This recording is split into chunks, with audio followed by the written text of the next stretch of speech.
Sometimes we forget that Ellen White was actually married to somebody. His name was James White. He didn't live as long as his wife. He died in 1881, and she didn't die until 1915. So we talk more about her. We know about her. She was the messenger of the Lord. But think about what kind of a man James must have been. I don't know if men ever have thought what it would be like to be married to a prophet.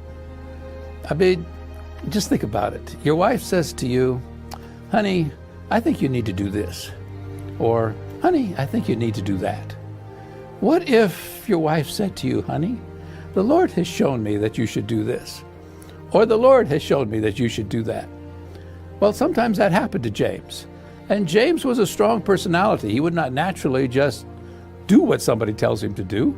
And yet, the evidence is that over and over, when God spoke through Ellen White with a special message for her husband, he accepted. Now, he didn't always know exactly how to make things happen.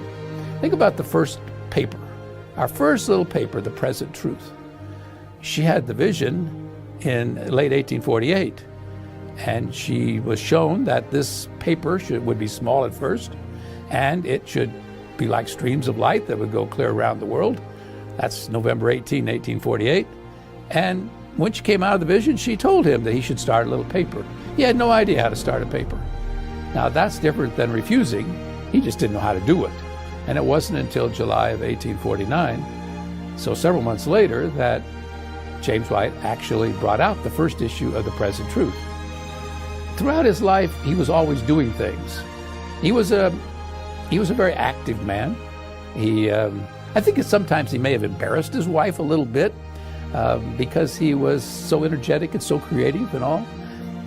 One time she was not feeling well. She was sick, and they were traveling. And they came into Kalamazoo, Michigan, and they had speaking appointments there. They were going to get off the train in Kalamazoo. As I say, she didn't feel good anyway, but it was the state fair was going on, and the platform was just packed full of people.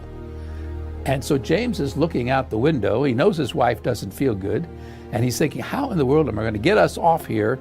Because everybody's going to be, as soon as the train stops, everybody's going to be pushing onto the train, and we've got to try to get off, and she's not feeling good anyway. So he came up with one of his creative ideas. He just picked her up, and he said, make way, sick woman, make way, sick woman. And everybody started partying, and they got off, and somebody pushed off their luggage, and they made their appointment. To give you another idea about James and the kind of creative, he didn't let things bother him a lot.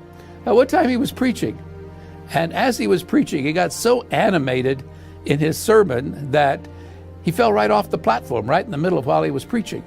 Now, most people, if you fall off the platform, that would cause you to stop right there. But according to the reports, no, not James. He just worked it in as a sermon illustration, climbed right back up on the platform, kept preaching the whole time. People thought he'd planned it. They thought he was part of his sermon. No, he admitted it wasn't, but since it happened, just go with it. So James was that kind of person. James was a great builder. A number of our institutions, a number of our major papers were started by James White. He was an organizer. He had the ability to make money. He had the ability to raise money.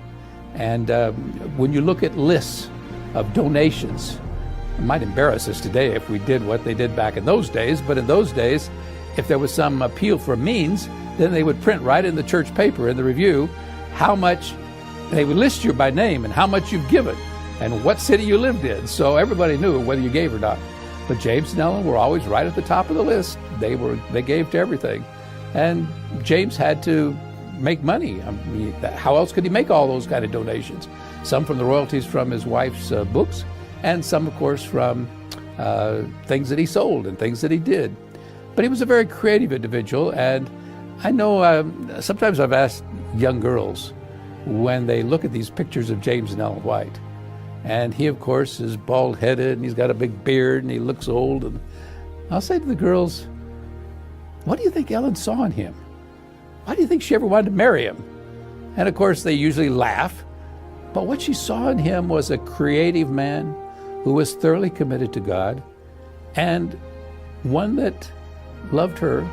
Now, of course, they did have some stresses in a marriage, like any marriage, but loved her. He once wrote that she was the crown of his rejoicing, and in turn she said about him, she thought he was the best man that ever trod shoe leather.